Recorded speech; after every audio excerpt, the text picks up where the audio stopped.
Episode की शुरुआत में तांग अपना सुसाइड नोट ढूंढ रही थी, पर उसे वो नहीं मिलता। वो अपने शॉप ओनर से पोस्ट बॉक्स से उसके एब्सेंस में लेटर निकालने की बात पूछ रही होती है। तब ओनर बोलते हैं कि पोस्ट बॉक्स के ताले की चाबी सिर्फ तांग के पास ही है और किसी ने कुछ भी नहीं निकाला। तांग अब टेंशन में ईशुन को लैंडलाइन से कॉल करती है, पर तभी वहाँ पर ये वो आ जाता है और ईशुन का एड्रेस वाला चिट देखकर वो उसे ले लेता है।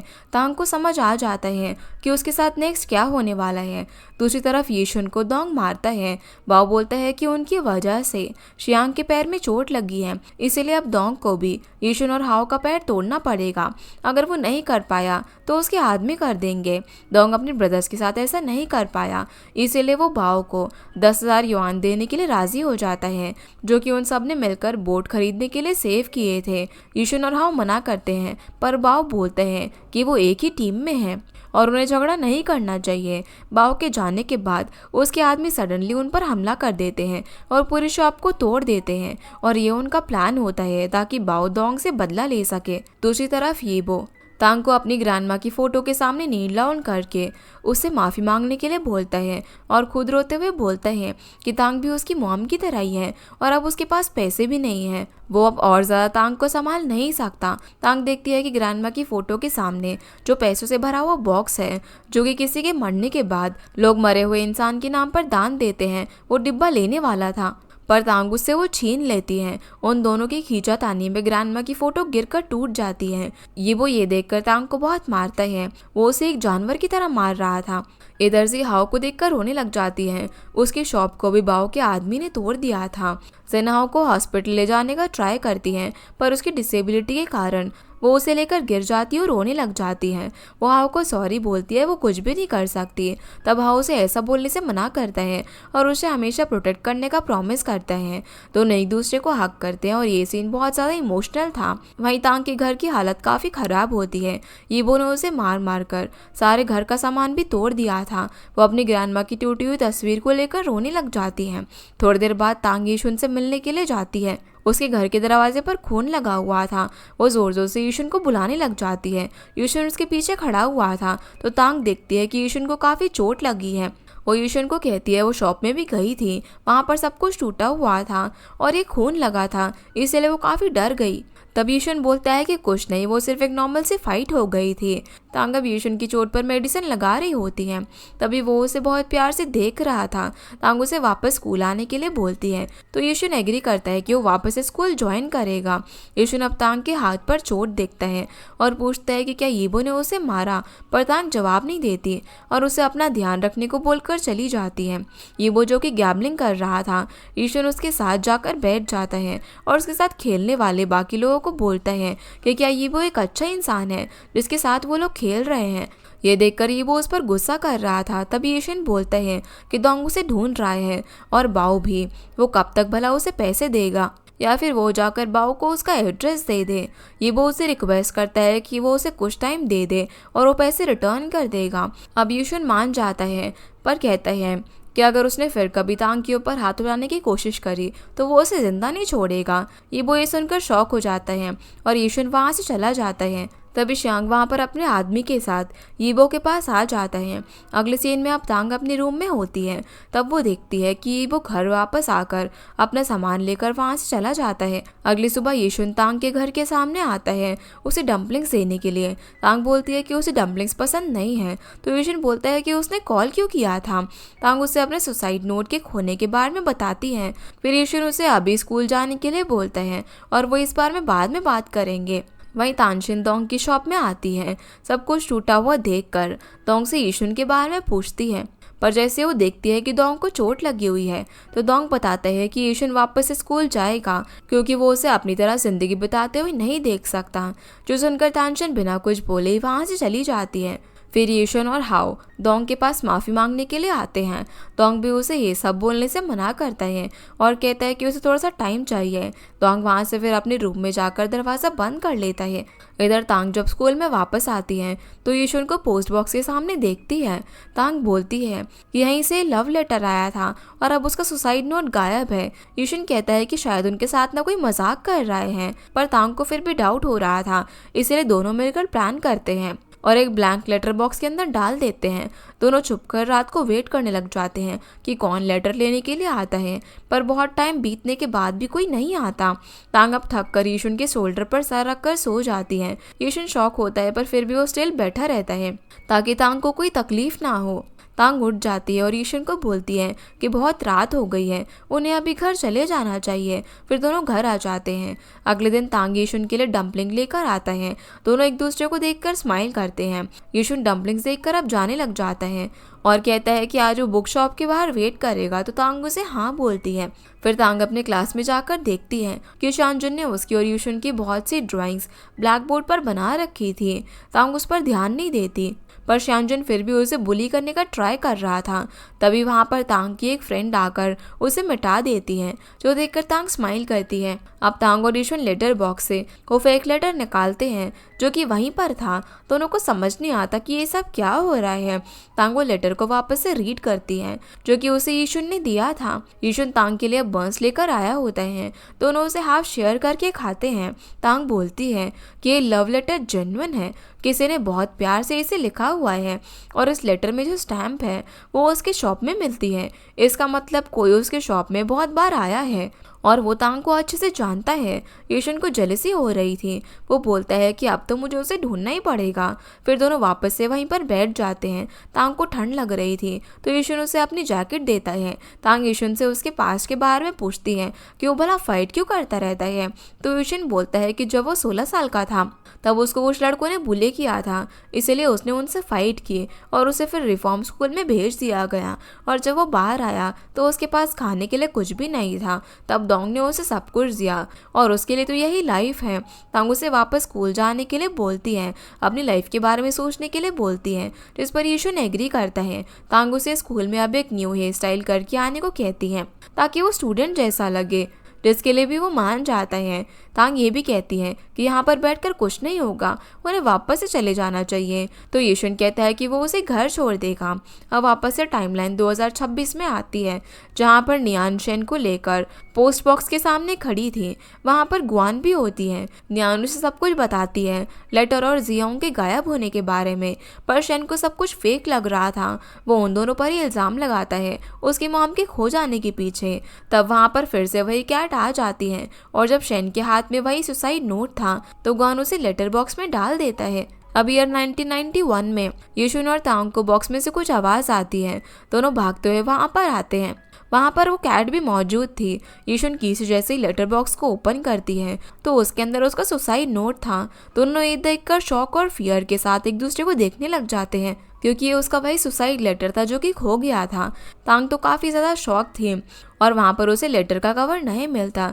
यीशुन अब पोस्ट बॉक्स को अच्छे से चेक करने लग जाता है, पर वहाँ पर कुछ भी नहीं था। तांग अब एक रिप्लाई लेटर लिखती है और वापस से पोस्ट बॉक्स के सामने आती है। लेटर बॉक्स के सामने वो जैसे उसे डालती है तब कुछ भी नहीं होता। तांग यीशुन को बोलती है कि ये सिर्फ मिडनाइट को ही काम करता है और जब वो कैट आसपास हो। फिर दोनों वापस से मिडनाइट आने का वेट करने का डिसाइड करते हैं। वहीं 2026 में गुआन शेन और नियान को बोलते हैं कि ये सब किसी आत्मा ने ही किया होगा। नियान शेन को बोलती है कि अब तो उसे ट्रस्ट हुआ ना उनकी बातों पर। शेन फिर भी नहीं मानता। वो बोलता है कि नियान और गुआन मिडनाइट में ब्लैक मैजिक करते हैं या फिर कोई मैजिक ट्रिक वगैरह करते हैं। नियान तो थक जाती है उसे समझाते समझाते, लेकिन उसके मोटे दिमाग में बात घुस ही नहीं रही थी। वो वापस घर जाने लगती है। तब गुआन उससे पूछता है कि अब क्या करना है। नियान बोलती है कि उसे हम पर ट्रस्ट नहीं है तो ना करे, और ऐसे भी अब वो सुसाइड नोट भी गायब हो गया है। तभी शेन नियान के पीछे पीछे जाने लग जाता है और बोलता है कि वो इस सिटी में किसी को भी नहीं जानता है, वो उसे अकेला छोड़कर नहीं जा सकती, उसे भी नियान के घर जाना है। नियान उसे अपने घर पर ले जाती है। शेन घर में हर जगह देखने लग जाता है तो नियान कहती है कि यार तुम बाथरूम देखना तो भूल ही गए।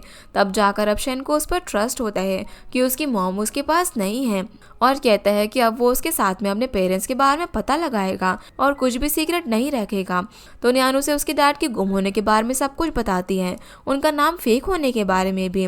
शेन बोलता है कि नियान की डैड एक इम्पोस्टर है, पर नियान मना करती है वो अपने डैड के साथ बचपन से हैं, तो वो भला कैसे एक फेक इंसान हो सकते हैं।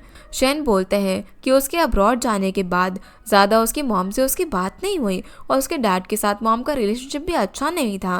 नियान अपने मॉम के बारे में बोलती है जो कि उसके बर्थ के टाइम ही मर गई थी। ये सब कुछ सुनने के बाद नियान बोलती है कि इतना सब कुछ कोइंसिडेंस नहीं हो सकता, शायद शेन की मॉम के साथ उसके डैड का कोई पास रिलेशनशिप है और उनके पास सेम कुकी का बॉक्स भी है। अगले दिन अब नियान लेटर लिख रही होती है और साथ में कुछ और स्टेशनरी भी भेजने वाली थी। शेन उसे इस बारे में पूछने लगता है तो नियान बोलती है कि मिडनाइट के टाइम ही वो लेटर जाता है, इसीलिए आज वो एक लेटर लिखेगी ताकि सब कुछ उन्हें क्लियर हो जाए। शेन बोलता है कि तांग उसकी मॉम है, इसलिए लेटर वही लिखेगा और उसे ग्वान और नियान पर कोई ट्रस्ट नहीं है। जो सुनकर नियान उसे सब दे देती है। अब मिडनाइट को नियान और शेन पोस्ट बॉक्स के सामने जाते हैं। नियान कैट के लिए खाना भी लेकर आई थी, जो देखकर शेन उसे वियर्ड से लुक देता है। फिर दोनों टाइमलाइन में मिडनाइट का वेट कर रहे थे, जहाँ पर शेन अपने फ़ोन की रिकॉर्डिंग ऑन करके बॉक्स के अंदर रख देता है और दूसरी तरफ यीशुन लेटर को बॉक्स में डाल देता है। अब जैसे ही वो कैट वहाँ पर आती है तो तांग लेटर बॉक्स खोलकर देखती है, लेटर गायब हो गया था। दोनों ये देखकर खुश हो जाते हैं, पर इधर शेन के सामान को कुछ भी नहीं हुआ था। ग्वान देखती है कि शेन ने कोई लेटर नहीं लिखा था बल्कि एक ब्लैंक पेपर रखा था। नियान उस पर ये देखकर गुस्सा करने लग जाती हैं। शेन बोलते हैं कि ये उनका ड्रामा है, उसे पता है। अब शेन जैसे ही सामान बॉक्स से निकालने के लिए जाता है तो वहाँ पर तांग का लेटर होता है, जो देखकर वो शॉक हो जाते हैं। नियान जल्दी से लेटर को लेती है और रीड करती है। उसमें लव लेटर किसने लिखा था और ये बॉक्स के बारे में लिखा हुआ था। शेन यहाँ पर डेट को देखकर भी शॉक था, जो कि 1991 थी। नियान बोलती है कि अब तो उसे ट्रस्ट हुआ या फिर नहीं।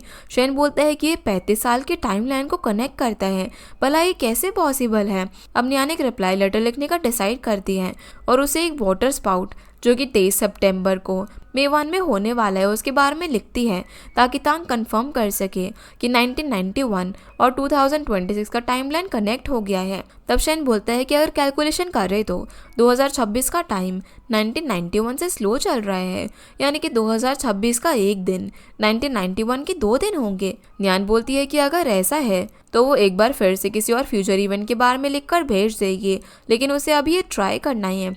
1991 में अब यूशन सुबह आकर बॉक्स को चेक करता है, पर वहाँ पर कोई भी लेटर नहीं आया था।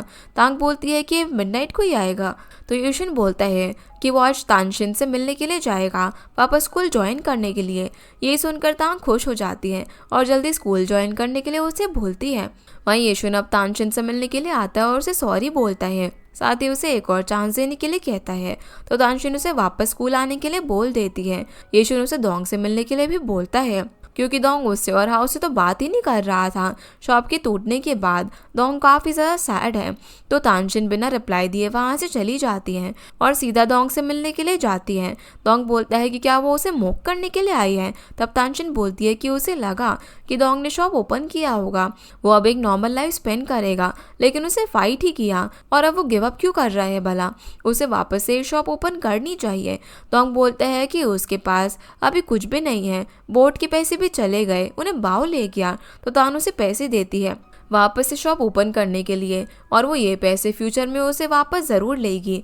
ये बोलकर वो चली जाती है, जो देखकर दोंग कोई भी रिप्लाई नहीं दे पाता। वहीं हाउ जेन के साथ में होता है। जेन का मूड ऑफ था उसके डीवीडी शॉप के लिए। तब हाउ बोलता है कि वो ज़रूर कुछ करेगा वापस से जेन की शॉप के लिए। जेन बोलती है कि वो कुछ दिन के लिए अपने ग्रैंडमा के पास जाएगी, तो हाउ से जाने के लिए बोलता है, तब तक वो वापस से कुछ नया काम कर लेगा। तभी दोंग हाउ को बुलाने लगता है, जो देखकर वो खुश हो जाता है कि दोंग वापस से उससे बात कर रहा था। हाउ और यूशन फिर दोंग के साथ होते हैं, जहाँ पर वो फिर से अपनी शॉप खोलने की बात कहता है। दोनों ये सुनकर खुश हो जाते हैं और तानशिन ने पैसे दिए हैं ये सुनकर दोंग को टीज करने लग जाते हैं। खाना खाते टाइम यूशन को याद आता है कि उसे तांग के पास जाना है, पर वो दोंग को अभी छोड़कर नहीं जाना चाहता था। दूसरी तरफ तांग 12 बजने का वेट कर रही थी। वहीं 2026 में नियान और शेन भी वहीं पर आए होते हैं और 12 बजते ही वो लेटर को बॉक्स में डाल देते हैं। तांग जल्दी से जैसे ही बॉक्स खोलती है तो वहाँ पर लेटर रखा था, जो देखकर वो काफ़ी खुश हो जाती है। तांग अब यीशुन से मिलने के लिए शॉप में आती है, जहाँ पर दोंग उसे जाने के लिए बोलता है। पर यीशुन आकर उसे लेटर के बारे में पूछता है तो तांग बोलती है कि उसे लेटर मिल गया है। दोनों अब साथ में लेटर को रीड करते हैं। नियान ने 23 को होने वाले वाटर स्पाउट के बारे में और वो लव लेटर शायद जियोंग ने लिखा होगा ये भी बोला होता है। यीशुन कहता है कि 35 ईयर्स का टाइम गैप मतलब कि वो फ्यूचर से है और जियोंग ने ही तांग को लव लेटर लिखा है। तांग बोलती है कि वो ऐसे नाम वाले किसी आदमी को जानती ही नहीं है। दोनों ये सुनकर कंफ्यूज जाते हैं। तभी तांग बोलती है कि वो 23 तक वेट करेंगे और कंफर्म करेंगे कि ये सब सच है भी या फिर नहीं। यीशुन अब अपने घर में होता है। वो लेटर को देखने लगता है और ऐसा सेम लेटर लिखकर वो जल्दी से तांग के घर पर जाता है। तांग उससे पूछती है कि वो अभी यहाँ पर क्यों आया है तो यीशुन बोलता है कि उसे एक क्लू मिला है। यीशुन अब तांग को दोनों लेटर दिखाता है, एक जो कि फ्यूचर से आया है और दूसरा जो कि यीशुन ने अभी लिखा। उसके नाम भी मैच हो रहे थे। तांग बोलती है कि 35 साल के बाद तो वो 50 साल का होगा, तब वो भला तांग को क्यों लेटर लिखेगा। यीशुन बोलता है कि ये उसका ही फ्यूचर सेल्फ है जिसने ये लव लेटर तांग को लिखा था और ये पास्ट में आ गया है। तांग तो ये सुनकर शॉक हो जाती है और दोनों एक दूसरे को देखने लग जाते हैं। जिसके बाद हम जियोंग को देखते हैं जो कि एक ओल्ड मैन की गाड़ी को ले जाने में हेल्प कर रहा होता है। उस गाड़ी के अंदर वही पोस्ट बॉक्स था जिसे जियोंग देखने लग जाता है। अब 1991 में यीशुन और तांग इसी बारे में बात कर रहे थे। उनको ये पोस्ट बॉक्स एक ओल्ड मैन की हाथ गाड़ी में दिखा था और दोनों बोलते हैं कि उन्होंने उस ओल्ड मैन की हेल्प की थी और उसके बाद ही वो लव लेटर आए हैं। अगले दिन अब ये दोनों ही किसी भंगार शॉप में जाकर उस ओल्ड आदमी को ढूंढने लग जाते हैं, पर वहाँ पर उन्हें उसके बारे में कुछ पता नहीं चलता। तांग बोलती है कि उसे नियान की बात पर ट्रस्ट है और वो उससे पूछेगी कि वो कॉलेज में एडमिशन ले पाई या फिर नहीं। यीशुन बोलता है कि उसे नियान से पूछने की ज़रूरत नहीं है, यीशुन को पता है तांग फ्यूचर में अच्छी यूनिवर्सिटी में जाएगी और एक अच्छा फ्यूचर होगा उसका। तो तांग अब यीशुन को भी अपने फ्यूचर के बारे में सोचने के लिए बोलती है। इस पर वो हंसकर बोलता है कि उसका कोई फ्यूचर नहीं है। 2026 में अब नियान को एक कॉल आता है पुलिस ऑफिसर का। उसके डैड का पता चल गया था। नियान अब जल्दी से गुआन को कॉल करके एक कार लाने के लिए बोलती है। गुआन थोड़ी देर में कार लेकर आ जाता है। शेन उसे ड्राइव करने वाला था लेकिन उसे याद आता है कि उसे ड्राइविंग किए हुए काफ़ी ज़्यादा टाइम हो गया है। नियान बोलती है कि अगर उसे ड्राइविंग नहीं आती तो वो करने क्यों गया, इसीलिए अब वो खुद ही ड्राइव करती है। वो एक सुनसान जगह पर आ जाते हैं। वहाँ पर पुलिस भी थी। वो जल्दी से वहाँ पर एक ओल्ड मैन को देखती है पर वो उसके डैड नहीं थे। वो ठंड से कहाँ पर आए थे, उनको खुद का नाम या फिर घर का एड्रेस कुछ भी नहीं पता था। नियान उन्हें अपना स्कार्फ दे देती है और वापस से ड्राइव करने लग जाती हैं, पर खुद को और कंट्रोल नहीं कर पाती और रोने लग जाती हैं। उसकी वजह से उसके डैड घर छोड़कर चले गए। उसके डैड भी सब भूल जाते हैं, पता नहीं वो कहाँ पर होंगे। नियान को इतना सैड देखकर शेन को काफ़ी बुरा लगता है। वहीं 1991 में दोंगहा और यीशुन शॉप को वापस से स्टार्ट करने के लिए सब कुछ ठीक कर रहे थे। तभी वहाँ पर शियांग अपने लोगों के साथ आता है और दोंग को थ्रेट करने लगता है क्योंकि वो बाओ के अगेंस्ट जा रहा है। दोंग बोलता है कि उसे अभी किसी से झगड़ा नहीं करना है, वो अकेला ही अच्छा है। जो सुनकर शियांग बात को ज़्यादा नहीं बढ़ाता और चला जाता है। और यीशुन बोलते हैं कि ये यहाँ से चुपचाप चला गया, ज़रूर ये लोग कुछ प्लान कर रहे हैं। दोंग बोलता है कि उनके साथ हमने कुछ भी गलत नहीं किया है और तुम भी इन्हें प्रोवोक मत करो, इन्हें इग्नोर कर दो। जिसकी इस बात पर दोनों एग्री करते हैं। फिर वहाँ पर तानशिन तांग को लेकर आती हैं। वो यीशुन को वापस से स्कूल ज्वाइन करने के लिए कहती हैं। फाइट वगैरह करना आपसे उसे बंद करना होगा और तांग उसे ट्यूशन देगी ताकि उसके अच्छे मार्क्स आ सके, जिसके लिए यीशुन मान जाता है। फिर तानशिन वहाँ से जाने लग जाती है तो यीशुन और हाओ दोंग को उसके पीछे जाने के लिए बोलते हैं। दोंग बोलता है कि मुझे पता है, तुम्हें बताने की ज़रूरत नहीं है, जिस बात पर दोनों ही उसे टीज करने लग जाते हैं। यीशुन अब घर आकर अपने कपड़े धो रहा था। तभी वहाँ पर तांग आती है। यीशुन पूछता है कि क्या ये वो वापस आ गया है, तो तांग मना करती है और कहती है कि वो तो उसके बाल काटने के लिए आई थी। वो अब यीशुन के बाल काटने लग जाती है और कहती है कि अब से अच्छे से रहना और स्टडी करना और शियांजुन से भी दूर रहना। फिर अगर दोनों के मार्क्स अच्छे आए तो वो दोनों एक साथ मेवन को छोड़कर चले जाएंगे। यीशुन इस बात पर एग्री करता है और वो अपने आप को मिरर में देखकर शॉक था क्योंकि हेयर कट होने के बाद वो काफ़ी हैंडसम लग रहा था। यीशुन अब तांग को घर छोड़ने के लिए आता है। वो कहता है कि कल वो दोनों एक साथ स्कूल जाएंगे और उसे लेने के लिए आएगा। तांग इस बात पर हाँ बोलती है और उसे एक एनवेलप देकर जल्दी से घर के अंदर चली जाती हैं। यूशन एनवेलप में एक पोस्ट कार्ड देखता है जैसे कि सेम जियोंग के पास है 2026 में। उसमें तांग ने यूशन के लिए बेस्ट विशेस लिखे हुए थे। यूशन ये देखकर स्माइल करता है। तांग अब घर में होती है और यूशन के बारे में सोचकर ब्लश कर रही थी। तभी कोई उसके सर पर पीछे से मारता है और वहीं पर गिर जाती है। यूशन को आवाज़ आती है पर वो उसे इग्नोर करके चला जाता है। असल में ये वो वापस आ गया था। वो तांग को अब रूम के अंदर लॉक कर देता है। अगले दिन यीशुन तांग के घर के बाहर उसे बुलाने लग जाता है पर वहाँ पर कोई भी नहीं था। बहुत देर तक वेट करने के बाद यीशुन स्कूल आ जाता है। श्यानजुन उसके आते उसे बुली करने लग जाते हैं। यीशुन उसे अच्छे से बोलता है कि ग्रेजुएशन तक वो उसके मुंह ना लगे और अच्छे से ग्रेजुएशन कंप्लीट कर ले। अगर श्यानजुन उसके और तांग के बारे में कुछ भी बोला तो वो उसे नहीं छोड़ेगा। जिसकी ये बात सुनकर श्यानजुन उसे कोई भी रिप्लाई नहीं दे पाता। यीशुन अब क्लास में तांग का वेट कर रहा था पर उसको कोई भी पता नहीं होता। क्लास के बाद अब यीशुन तानशिन से तांग के बारे में पूछता है। इस पर वो बोलती है कि उसके डैड ने कुछ दिनों का लीव लिया है क्योंकि तांग की तबीयत ठीक नहीं है। ये सुनकर यीशुन को समझ में आ जाता है कि ईबो ने उसके साथ कुछ किया है। वो अब जल्दी से स्कूल से भागते हुए निकल जाता है। वो हर पॉसिबल जगह में ईबो को ढूंढ रहा था। वो इस फैक्ट्री में काम करता है, वहाँ पर भी फ़ोन करता है पर पता चलता है कि उसने छुट्टी ली है। यीशुन को कुछ भी समझ नहीं आता। वो जल्दी से पुलिस स्टेशन जाता है और वहाँ पर तांग के मिसिंग होने की कंप्लेन करता है। तभी वहाँ पर एक पुलिस ऑफिसर आता है जो कि उस रात भी थे जब यीशुन तांग को लेकर पुलिस स्टेशन आया था और उसने उसे पागल बोला था। ऑफिसर बोलते हैं कि उसके डैड ने कहा था कि उसे मेंटल प्रॉब्लम है तो वो उसे हॉस्पिटल ले जाएंगे। यीशुन को भी वो उस रात की बात याद आती है। वो पुलिस स्टेशन से भी भागता हुआ निकल जाता है। वो रास्ते में एक आदमी से उसकी साइकिल लेता है और कहीं जाने लग जाता है। दूसरी तरफ ये वो एक गाड़ी में तांग को बांधकर मेंटल हॉस्पिटल ले जा रहा था। तांग का मुंह भी कपड़े से बंधा हुआ था। वो कुछ बोल नहीं पा रही थी पर तभी वहाँ पर यीशुन आ जाता है और यीबो को मारने लग जाता है। वो यीबो को बहुत ज़्यादा मारता है। यीशुन उसे बोलता है कि वो कैसे अपनी बेटी को मेंटल हॉस्पिटल भेज सकता है। ये सब देखकर यीबो उसे धमकी देकर वहाँ से चला जाता है। यीशुन फिर तांग के हाथ और मुंह खोल देता है जिसे देखकर वो काफ़ी ज़्यादा रोने लग जाती हैं। दोनों एक दूसरे को हक करते हैं। यीशुन अब उसे साइकिल में बैठाकर उसके घर पर लेकर जाता है जहाँ पर तांग उसे अपने बचपन के बारे में बोलती है कि उसकी मॉम और यीबो एक साथ ही फैक्ट्री में जॉब करते थे पर यीबो उसकी मॉम पर डाउट करता था और उसे किसी भी आदमी के साथ बात करते हुए देख लेता तो उसकी मॉम को काफ़ी मारता। वो जब उन्हें रोकने के लिए जाती उसे ग्रैंडमा उसे कमरे में लॉक कर देती है। ऐसा हर दिन चलता रहता। एक दिन उसकी मॉम और सहन नहीं कर पाई और फैक्ट्री के पैसे लेकर चली गई। अब फैक्ट्री के लोग यीबो से पैसे मांगने के लिए आते थे। यीबो ने उन्हें पैसे रीपे करने का प्रॉमिस किया पर उसकी मॉम का गुस्सा वो अब तांग पर निकालता था। एक बार फैक्ट्री में आग लग गई और यीबो ने बहुत सारे लोगों को बचाया।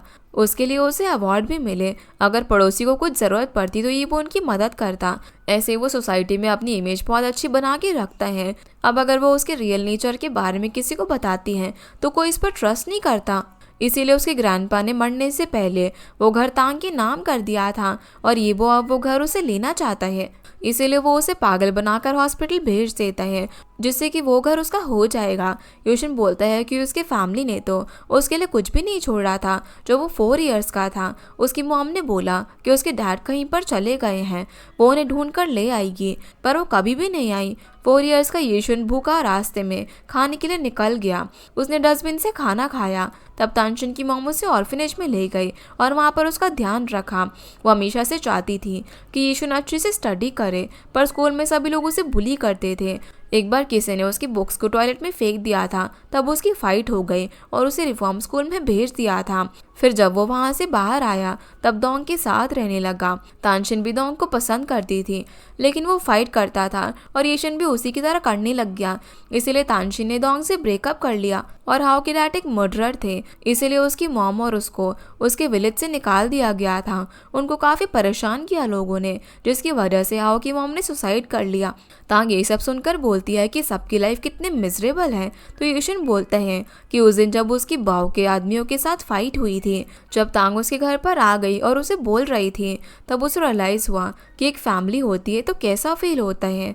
यीशुन तांग को बोलता है कि वो उसकी फैमिली बनना चाहता है और एक साथ फ्यूचर में रहना चाहता है। तांग भी उसे हाँ बोलती है और प्रॉमिस करती है कि वो दोनों हार्डवर्क करेंगे और एक साथ मेविन छोड़कर चले जाएंगे।